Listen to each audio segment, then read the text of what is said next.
Saludos cordiales a todos. Hoy me toca presentar el tema estructura de un trabajo de investigación y desde ya quisiera agradecer a los organizadores de la 7ª jornada de investigación para estudiantes de medicina por la invitación a tan importante evento.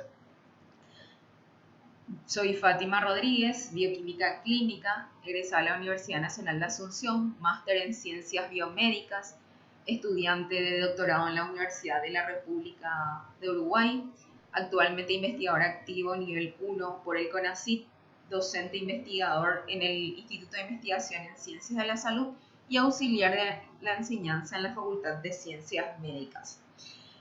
Un poco para introducirnos a lo que es el tema de la estructura de un trabajo de investigación, primero quiero definirles un poco lo que es la investigación.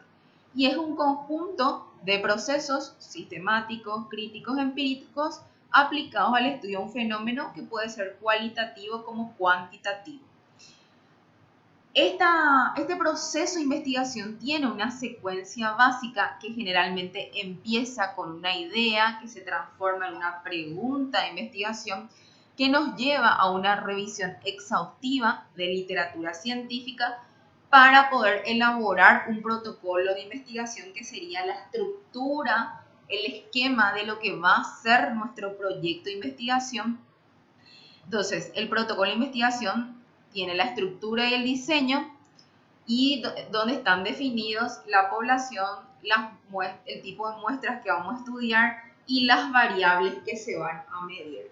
Una vez que se cuenta con el documento que es el protocolo de investigación, podemos empezar a buscar fuentes de financiación como el CONACYT, el Rectorado, FONACYT y Itaipú para tener capital para llevar a cabo nuestro proyecto.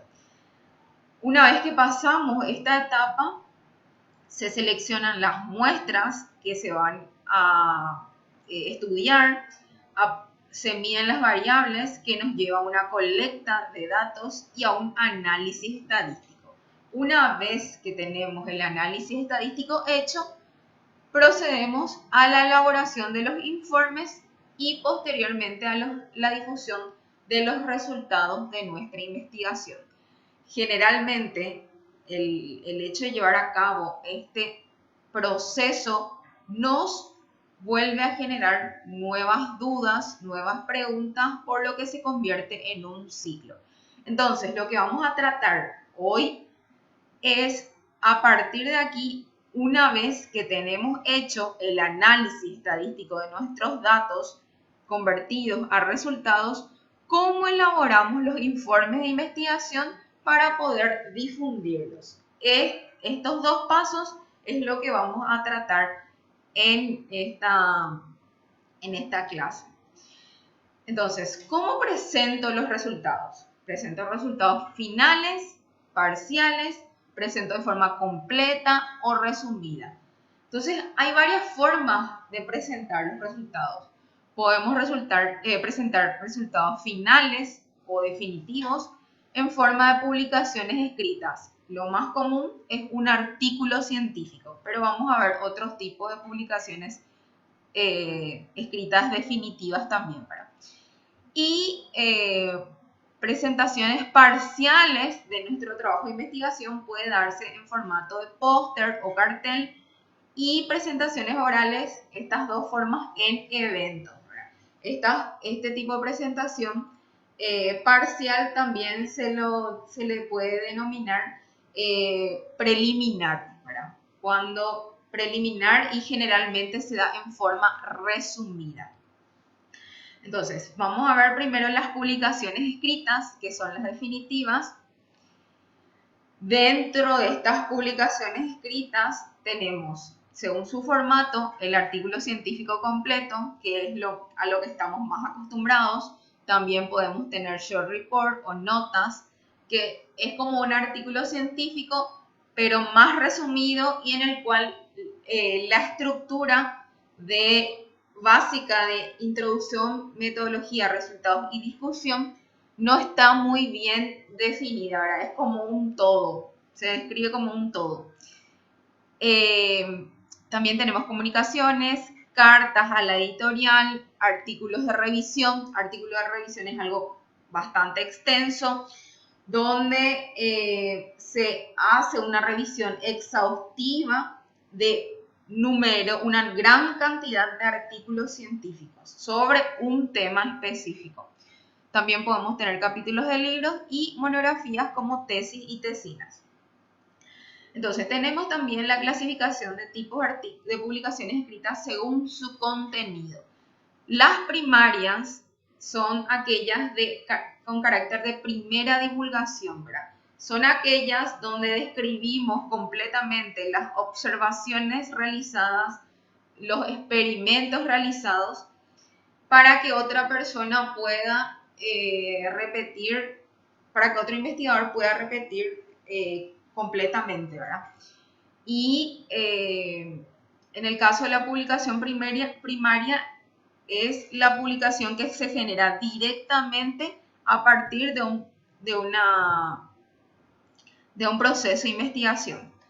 La secundaria puede ser subsecuente a una publicación primaria. Por ejemplo, puede ser una publicación de un artículo científico en otro idioma, o también una publicación secundaria podría ser a partir de varios artículos científicos sobre un mismo tema, ¿verdad? Un compilado de varias publicaciones sobre un mismo tema, como son las revisiones. Entonces, en cuanto al estilo que tenemos que tener en cuenta en la redacción científica, no es lo mismo escribir una novela literaria como un artículo científico. El artículo científico debe ser breve, claro, conciso, fácil de comprender, debe tener términos precisos con el significado original de las palabras, nada ambiguo, verbos fuertes, y vamos a ir viendo los tiempos verbales según la estructura, según qué parte de la estructura estamos hablando. La voz tiene que ser activa, debe ser correcto en la gramática y la sintaxis, y un solo tiempo verbal en cada sección, ¿verdad? Lo que sí se pueden utilizar son diferentes tiempos verbales según la sección, pero en una misma sección siempre el mismo tiempo verbal. Y se sigue la secuencia en la redacción científica, se sigue siempre una secuencia de lo que se afirma, en qué está fundamentado y qué es lo que respalda eso. Bueno, siempre vamos a respaldar nuestras afirmaciones en otras publicaciones científicas. Bueno, en la publicación escrita más común y la más completa, y es a la cual vamos a referir en todo nuestro tema, es el artículo científico completo o full paper, ¿verdad? Y es un informe escrito y detallado que describe resultados definitivos de estudios originales relevantes. Debe proveer nuevos datos y visiones originales de cuestiones ya establecidas, y su longitud va a depender de la cantidad de información original que queremos presentar. Esto es lo que se llama un artículo original, que se genera a partir de un experimento o de una observación, ¿verdad?, del investigador. Y el formato estándar, como había mencionado recientemente, es introducción, método, resultados y discusión. Ese es el formato estándar de todo artículo científico. Y vamos a ver que también tiene algunas secciones, digamos, accesorias que hacen el artículo científico, pero lo que nunca varía es la estructura IMRID. Entonces, primero debemos saber de qué trata el artículo. Entonces, una descripción breve, que es el título. ¿Quién hizo? Son los autores, generalmente se colocan los autores y su filiación, y un breve resumen que contiene todas las partes del artículo científico, pero en forma resumida, generalmente 250 a 300 palabras. La descripción de qué se estudió y por qué va a estar dada en la introducción, cómo se estudió en la metodología, qué hallazgos se obtuvieron a partir del estudio, en los resultados, qué significan esos hallazgos en la discusión, y el respaldo de todo eso va a estar en la bibliografía. Como les mencioné, ¿verdad? Esta es la estructura básica. Algunas editoriales nos pueden pedir también conclusiones o nos pueden pedir que los resultados y la discusión estén en una misma sección. Nos pueden pedir también una sección de agradecimientos o una sección de financiación, pero eso va a ir variando de acuerdo a la editorial a la cual querramos someter nuestro manuscrito o publicación escrita. Entonces, ¿qué es lo importante? Siempre antes de comenzar el proceso de redacción y una vez que tenemos el análisis estadístico hecho de nuestros resultados, definir ya a qué editorial, a qué revista queremos remitir nuestro artículo científico para basar nuestro manuscrito, para escribir ya el manuscrito en el formato de la revista a la que queremos someter, ¿verdad? Este es el formato estándar, pero como les digo, puede tener algunas variaciones, entonces es importante que desde un inicio definamos a qué revista queremos someter y basarnos ya, basar nuestra escritura en el formato que solicita la revista, porque una vez que está todo hecho es más difícil cambiar, ¿verdad? Entonces, empezando por el título, debe ser breve y exacto, gramaticalmente correcto, y valga la redundancia, todo el artículo científico debe ser gramaticalmente correcto. Debe ser atractivo para la audiencia, y esto es muy importante porque muchas veces la escasez de tiempo de un investigador hace que solamente lea el título y el resumen para decidir si va a someter o no ese artículo a una revisión, a una lectura exhaustiva, ¿verdad? Entonces debe ser fácil de indexar y recuperar, ¿verdad? Fácil de indexar por medios digitales, y debe estar escrito al final de todo el artículo para reflejar el contenido fidedigno de lo que está escrito en el texto, ¿verdad? Al principio escribimos un título vago, inexacto, preciso, pero eso se debe ir modificando a medida que el manuscrito va tomando forma. Luego viene la autoría. ¿A quiénes corresponde la autoría? A aquellos que hicieron una contribución importante intelectual al trabajo y son capaces de defender la totalidad de su contenido. Y esto no es que lo digo yo, lo dice el Código de Ética del NIH, ¿verdad? Entonces, que es el Instituto de Investigaciones en Salud de Estados Unidos. Entonces, todos los que figuran como autores y coautores deben ser capaces de defender la totalidad de su contenido a quienes se les pregunte, ¿verdad? El siguiente punto, la siguiente sección que debe tener todo artículo científico es el resumen, y que cuyo propósito es determinar la naturaleza y el alcance del trabajo y proporcionar datos suficientes para la indexación.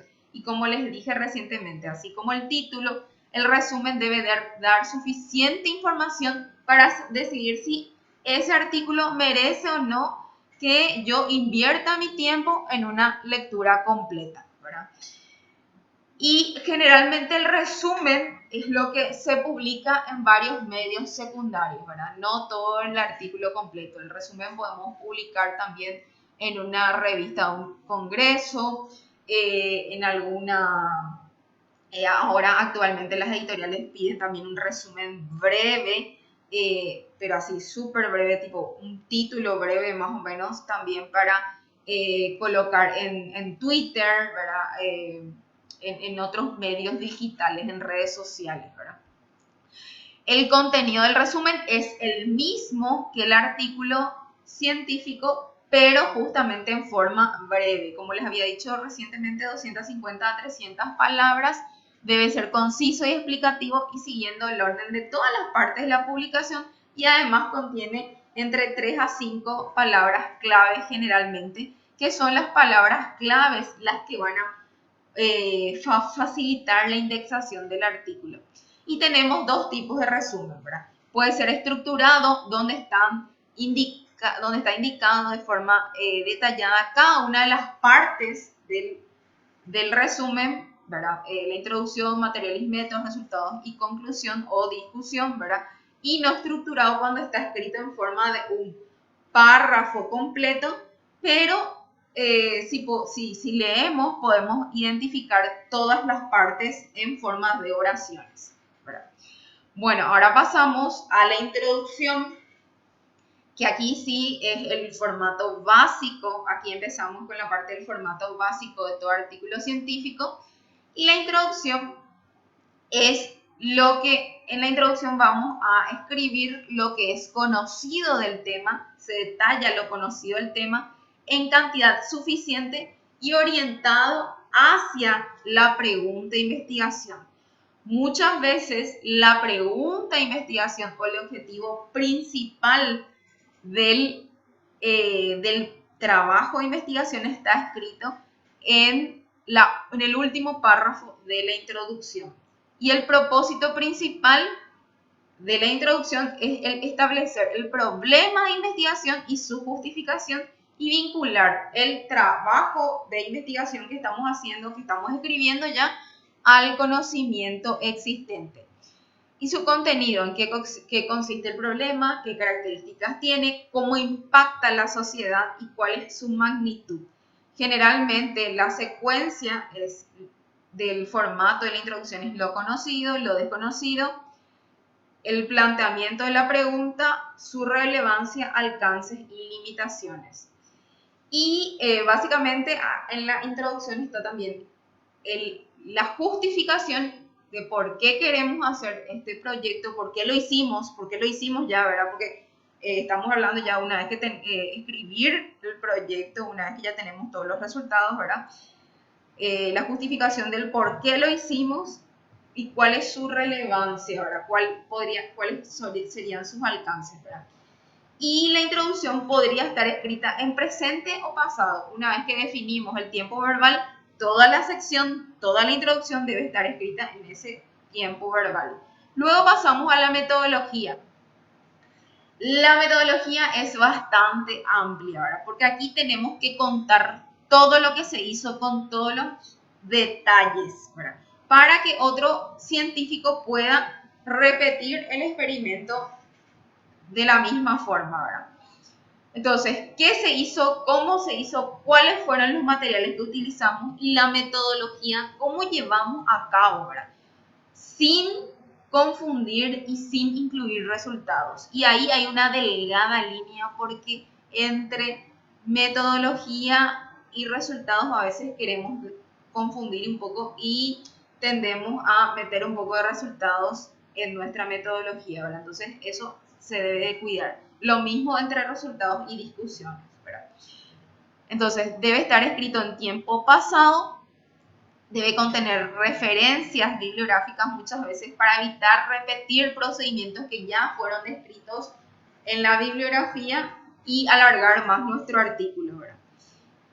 Y los materiales utilizados y sus características. Esto implica todas las características: modelo del equipo, marca, origen, el país, ¿verdad? Todos los detalles de lo que, por ejemplo, la concentración de los reactivos, todos los detalles de los materiales y métodos que utilizamos deben estar escritos, más todavía si es por primera vez que se describe, ¿verdad? Ahora, si es un procedimiento repetitivo, sí mencionar la referencia bibliográfica de donde sacamos, ¿verdad? Entonces, una vez que tenemos los materiales y métodos descritos detalladamente, pasamos a los resultados, que es el verdadero propósito de escribir y leer una publicación científica. Y aquí es importante detallar todo tipo de resultados, tanto los resultados positivos como los negativos, porque también son válidos en el sentido que aquello que no era lo esperado podría servir a otros investigadores para no repetir el experimento de esa forma, porque ya sabemos que de esa forma no obtenemos resultados. Entonces es importante describir todos los resultados obtenidos, ¿verdad? Entonces, ¿cuál es el propósito? Constatar lo que se hizo, según materiales y métodos, resumir y resaltar todos los hallazgos relevantes y mostrar el tratamiento estadístico de los datos, así como proveer datos suficientes para justificar luego las conclusiones. Debe estar escrito en tiempo pasado y, como les dije, mostrar los resultados relevantes que nos dirijan a contestar la pregunta de investigación o no, así como los resultados pertenecientes a los grupos tratado y control y también algunos datos más importantes. A veces es importante incluir ecuaciones, tablas y figuras cuando sea necesario y para mayor claridad, pero no siempre, ¿verdad? No llenar los resultados de ecuaciones, tablas y figuras, solo lo más importante, ¿verdad? Y es importante también, ¿verdad? Resaltar que los resultados más importantes deben estar descritos en el texto y lo menos importante en tablas, ¿verdad? Y no repetir lo que está en las tablas y en el texto, no repetir lo que está en las tablas y en el texto, o volver a repetir lo que está en el gráfico en el texto, pero sí mencionar, hacer referencia a las tablas y gráficos, por ejemplo. Bueno, eso se verá en la figura tal, ¿verdad? O sea, mencionar siempre las tablas y gráficos, pero no repetir información, ¿verdad?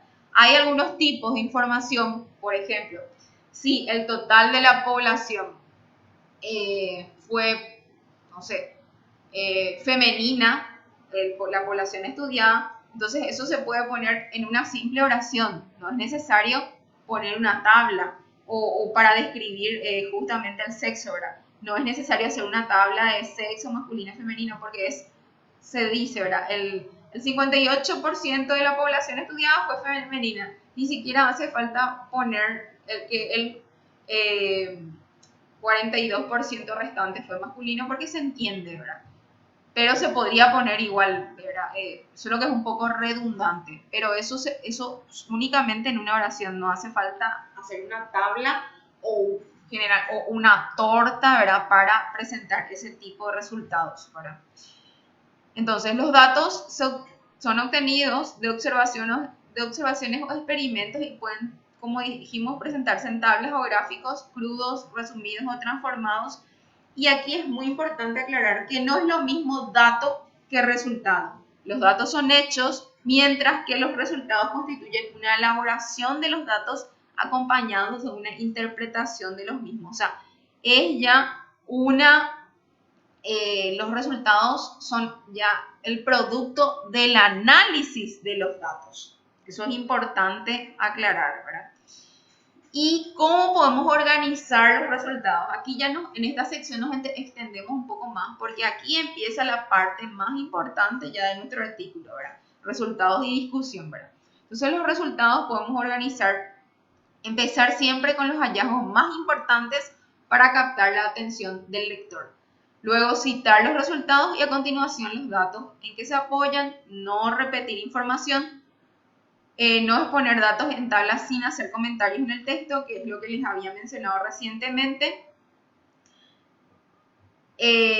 Verificar la consistencia entre resultados y métodos, siempre, ¿verdad? Todo lo que nosotros describimos en los resultados tuvo que haberse colocado en la metodología cómo se hizo para obtener esos resultados. Nosotros jamás podemos describir un resultado que no fue detallado en materiales y métodos cómo se obtuvo, ¿verdad?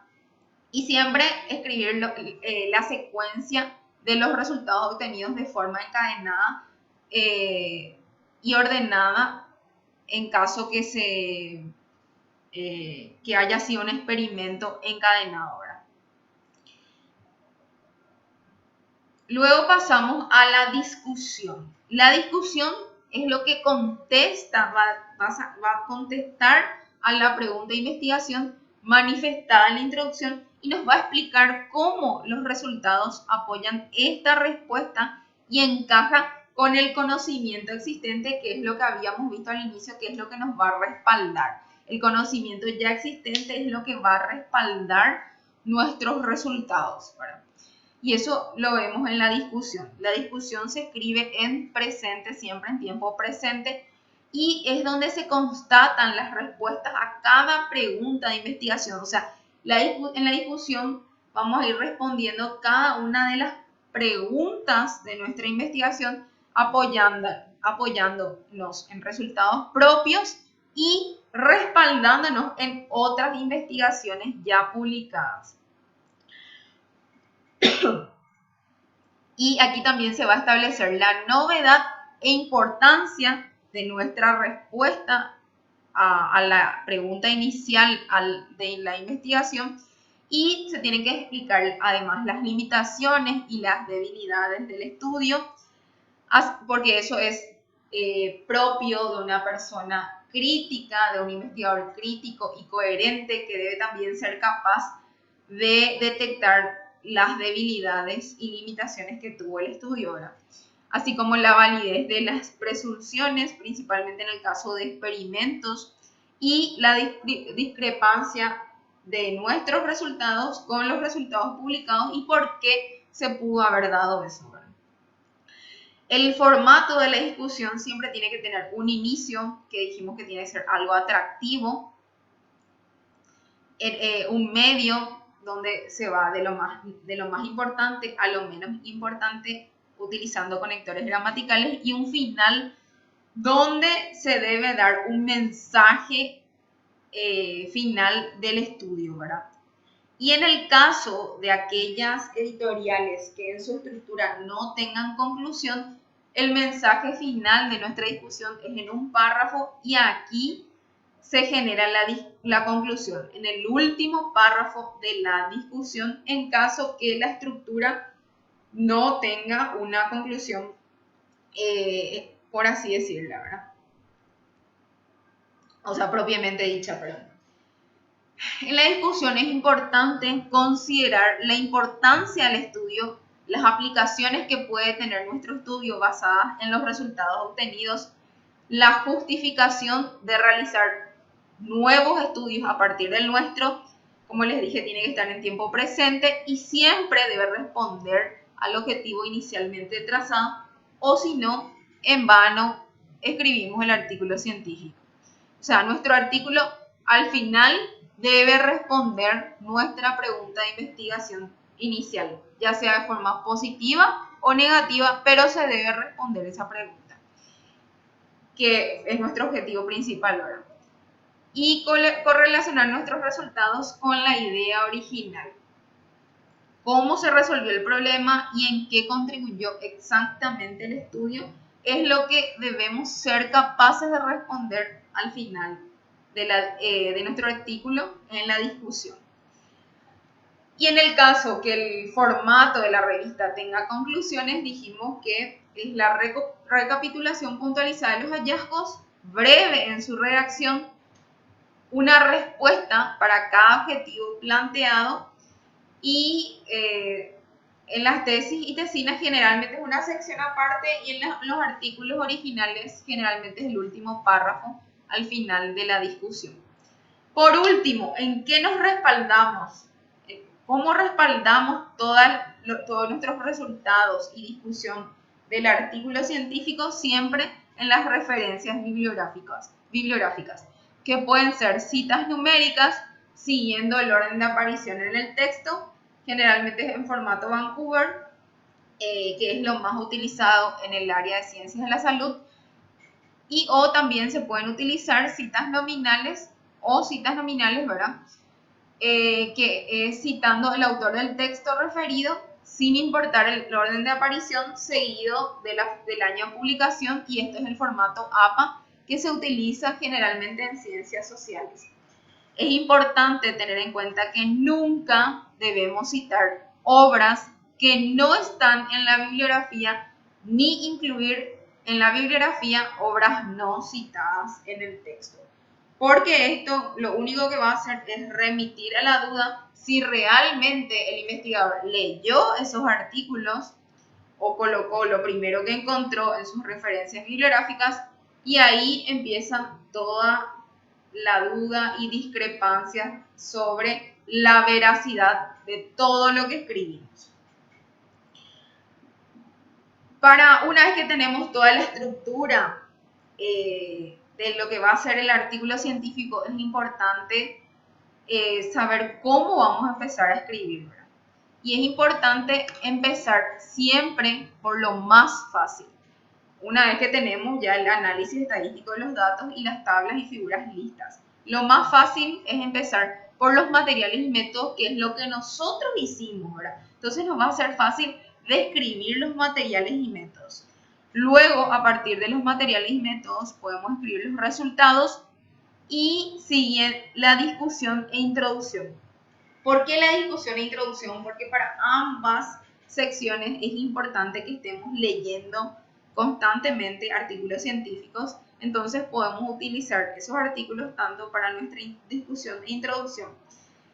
Y por último, una vez que tenemos la estructura IMRD hecha, finalizada, completa, en base a eso hacemos un resumen, un breve resumen y el título definitivo. Generalmente los artículos científicos van de 5.000 a 8.000 palabras, es la longitud de los artículos científicos más comunes, ¿verdad? Y eso todo debe entrar en esta estructura, ¿verdad? O sea, esta estructura debe entrar en 5.000 a 8.000 palabras, perdón. Y incluyen 2 a 3 tablas y gráficos, ¿verdad? O gráficos, o sea, tablas y gráficos. 2 a 3 tablas y 2 a 3 gráficos generalmente. Y la cantidad de referencias bibliográficas va a depender también de la editorial, pero entre 30 a 50 más o menos es lo que permiten. Un mínimo de 30 generalmente. Y en el caso de las referencias bibliográficas es importante también mencionar que las referencias no deben exceder un 20% de las que son mayores a 10 años, ¿verdad? Porque la ciencia avanza muy rápido y una publicación mayor a 10 años ya se vuelve obsoleta. Entonces, del total de nuestro número de artículos científicos consultados para nuestras referencias bibliográficas, el 20% de ellos no debe ser mayor, o sea, hasta el 20% puede ser mayor a 10 años, o sea que el 80% debe estar comprendido entre los 10 últimos años de publicado. Bueno, y una vez que tenemos el artículo escrito, qué gusto esta parte, ¿verdad? Ya tenemos el artículo científico y pasa por un proceso de control de calidad para que se pueda publicar, ¿verdad? Ese control de calidad se llama revisión por pares. ¿En qué consiste la revisión por pares? Primero, enviamos nuestro artículo científico con el formato adecuado para la revista que seleccionamos, enviamos al editor. El editor revisa, generalmente lo que hace es una revisión de formato y del tema, si es o no un tema de interés para la revista a la cual estamos enviando.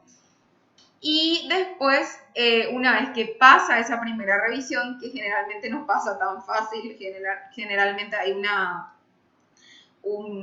devolución primero, ¿verdad? Para algunas últimas correcciones, y luego el editor designa a un editor asociado y ese editor asociado asigna a revisores pares, que son científicos reconocidos en el tema de interés de nuestro artículo, ¿verdad? Entonces, ¿por qué pasa por este proceso? Se dan cuenta que el editor envía a un editor asociado y el editor asociado es el que designa a los revisores por pares. Todo este proceso es anónimo y generalmente los revisores no conocen a los autores porque se les envía el manuscrito sin los autores y el editor inicial es el único que sabe, que maneja toda la autoría y el manuscrito completo y asigna un código antes de enviar al editor asociado que ya maneja de forma anónima el manuscrito, ¿verdad? Y en este paso siempre hay muchas idas y vueltas, pero no se desanimen, ¿verdad? O sea, es parte del proceso y a medida que vayamos escribiendo más artículos científicos vamos a ir tomando el ritmo y vamos a ir entrenándonos en este proceso y cada vez va a ser más fácil, ¿verdad? O sea, en este caso se aplica la famosa frase, la práctica hace el maestro, ¿verdad? Porque uno después va adquiriendo con el tiempo ciertas prácticas, ciertos conocimientos que ella sabe, bueno, de esta forma no tengo que enviar, entonces va a ir corrigiendo y eso va a ir corrigiendo antes de enviar, entonces cada vez va a ser más fácil. Y bueno, así es, una vez que tenemos el manuscrito y vamos a someter al editor, ahí están todos esperándonos para masacrarnos, ¿verdad? Y es importante saber que la mayoría de las revistas aceptan el 30% o menos de los manuscritos sometidos, ¿verdad? Las más exigentes aceptan aproximadamente solo el 10% de lo que reciben. Así que si tenemos un artículo publicado en una revista medianamente importante, felicidades. Es un gran logro y todo el mundo sabe que eso lleva tiempo, años de sacrificio y de sudor y no es fácil, ¿verdad?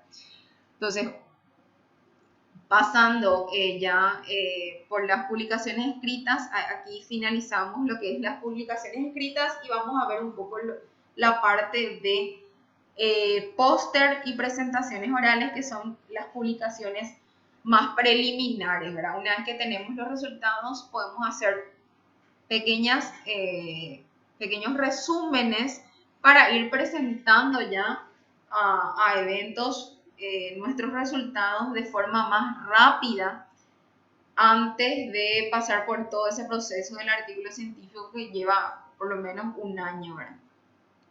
Entonces, ¿qué es un póster científico? Es un medio visual para comunicar los trabajos de investigación. Y como saben, los medios visuales están relacionados a la imagen y tienen que entrar por el ojo, ¿verdad? Tienen que entrarnos por el ojo, entonces tiene que ser visualmente atractivo un póster científico y debe guiar al espectador usando una lógica visual para capturar la atención al público y motivarlos a hacer preguntas sobre los detalles, ¿verdad? Un póster científico generalmente presentamos en un evento, en una exhibición. Podemos presentar, a veces se deja nomás colgado el póster, otras veces se hace también una presentación oral frente al póster, pero aquí lo más importante es la imagen visual, porque a partir de la imagen visual nosotros vamos a comunicar nuestro trabajo de investigación. Y esto muchas veces a nosotros los investigadores que estamos muy metidos en el laboratorio y a lo mejor no tenemos un manejo básico de lo que es diseño gráfico, porque para hacer un póster científico un buen póster científico hay que ser un poco de diseñador gráfico, entonces cuesta un poco a veces, ¿verdad? Por eso es importante acudir a personas que nos puedan ayudar en esto, ¿verdad? Algún amigo diseñador, alguien del laboratorio a lo mejor que tenga más sentido, que tenga alguna, digamos, que sea más visual, ¿verdad? Y que nos pueda ayudar a darnos cuenta de si nuestro póster es o no realmente visualmente atractivo, ¿verdad? Y para ello debe tener un equilibrio entre texto e ilustraciones y debe permitir una comunicación inmediata y resumida, ¿verdad? Entonces, alguien que está en un evento científico paseándose en el pasillo, me estoy imaginando, ¿verdad? Paseándose en el pasillo de póster, tiene que mirar nuestro póster y los tiene que atraer, ¿verdad? Le tiene que atraer desde un principio para que se quede a mirar y a preguntar sobre el tema. Entonces, ¿qué información básica debe contener el póster? El título, los autores, la filiación de los autores, la introducción. En la introducción ya deben estar contenidas la hipótesis y los objetivos, la metodología, materiales y métodos, lo más breve posible, y los resultados y conclusiones, ¿verdad? En tablas y gráficos. Entonces, ¿qué aspectos debemos considerar? el contenido, qué es lo más importante que queremos transmitir y debe ser lo más breve posible. Y la presentación, como les dije, lo visual es lo más importante.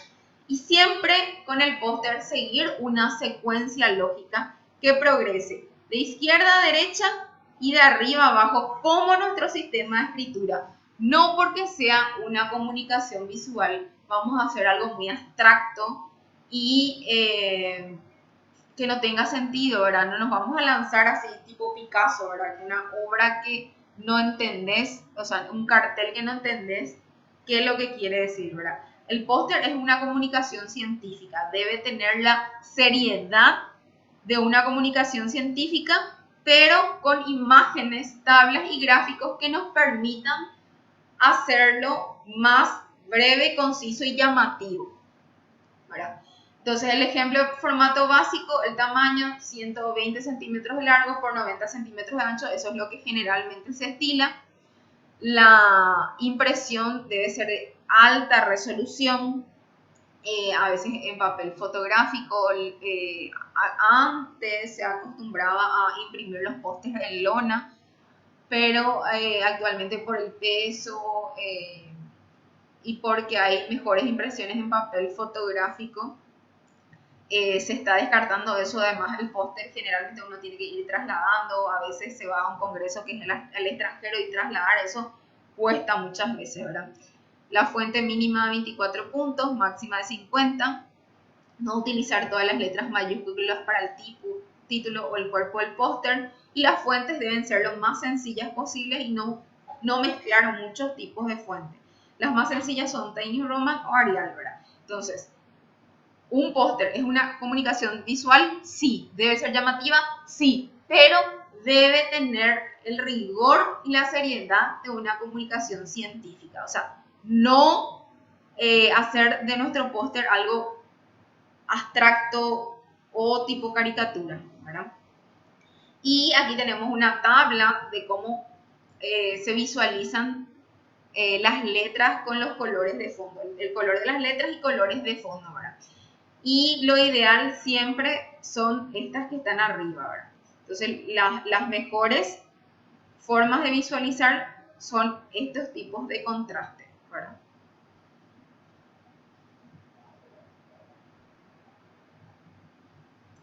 Aquí les dejo algunos recursos de guías, cómo elaborar pósters y algunos ejemplos, ¿verdad?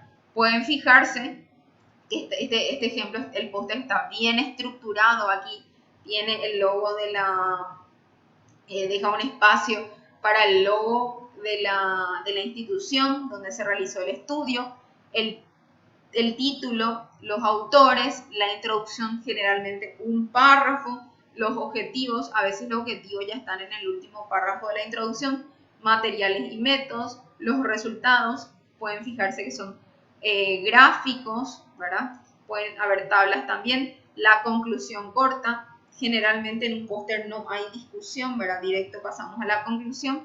Y las referencias bibliográficas no olvidar colocar, ¿verdad? Otro ejemplo, esto se ve más nítido, ¿verdad? Entonces, en este caso, el formato del póster puso primero la conclusión porque quiere llamar la atención del lector en cuál fue la conclusión más importante de su estudio, ¿verdad? Luego la introducción, materiales y métodos, resultados, y utilizó tablas, figuras y gráficos, ¿verdad? En este caso ya es un póster mucho más moderno y le puso el código QR para le podemos poner el código QR para recibir el artículo completo del trabajo de investigación en el correo. Fíjense lo moderno que es. Yo recuerdo que en algunos eventos internacionales de hace varios años ya los que fui, debajo del póster ponían así trípticos trípticos donde se describía de forma más detallada la investigación, ¿verdad? Y los datos de contacto por si queríamos acceder a los investigadores, ¿verdad? Contactar con ellos, ¿verdad? Entonces en este caso ya es algo mucho más moderno porque directamente coloca el código QR y ahí ya accedes al artículo completo en el mail.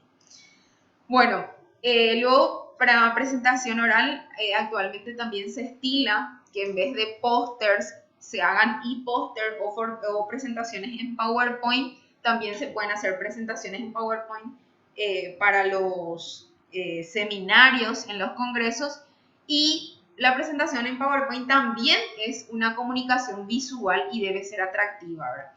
Y PowerPoint nos ofrece muchísimas plantillas, modelos de plantillas, así como formatos de texto, colores, imágenes, animaciones y audio que podemos agregar a nuestra presentación para que sea visualmente más atractiva. PowerPoint es un tipo de presentación, pero existen otras como Keystone, Prezi y Powtoon que pueden adaptarse a las necesidades. PowerPoint es lo más común y más utilizado nada más, ¿verdad? En cuanto a los congresos y simposios, ustedes como estudiantes tienen diferentes tipos de actividades dentro de lo que es la Universidad Nacional de Asunción. Tenemos a UGM, la actividad UGM que se realiza cada año. También los estudiantes de medicina tienen lo que es la JOFIED y los diferentes congresos estudiantiles. Esas son oportunidades que tienen ustedes para presentar sus trabajos de investigación en formato póster o presentación oral. También están los distintos congresos de las sociedades médicas que se hacen cada 1 a 2 años y los congresos internacionales a los cuales pueden asistir. Y una recomendación para las presentaciones orales es la regla del 10-20-30. Esa regla nos dice que lo ideal sería siempre utilizar 10 slides por presentación que puedan ser explicados en 20 minutos, no más, porque la audiencia ya se distrae, se dispersa después de esos 20 minutos, y tamaño mínimo 30 de la fuente para que hasta una persona que sea un poco miope en algún auditorio pueda ver desde lejos, ¿verdad? Esa es una consideración para todos, ¿verdad? Regla del 10-20-30 sería lo ideal, ajustarnos a eso. Y bueno, yo les quería agradecer nuevamente por su atención y a los organizadores del evento por la invitación, y les dejo mi dato de contacto por si quieren ahondar aún más sobre este tema. Y un último mensaje de Sir William Osler, que en ciencia los créditos siempre van al hombre que convence al mundo y no generalmente al que tuvo la primera idea, ¿verdad? Parece un poco raro este mensaje, ¿verdad? Pero nosotros como investigadores, y si tuvimos la primera idea, debemos ser capaces de transmitir de la mejor manera posible esa idea si queremos que llegue realmente a todo el mundo, ¿verdad? Y la forma que tenemos son los artículos científicos, las presentaciones orales en eventos y los pósters, ¿verdad? Entonces, para eso debemos hacer lo mejor posible. Y otra última recomendación que les doy es que siempre traten de hacer leer o que vean su póster, su presentación o su artículo científico a alguien de confianza, o su tutor o alguien, o obviamente que lean todos los autores, para que cada uno aporte su grano de arena de forma que sea más visible la publicación, ¿verdad? Para que pueda llegar a más personas. Y bueno, muchas gracias a todos, que espero estén todos muy bien. Hasta la próxima.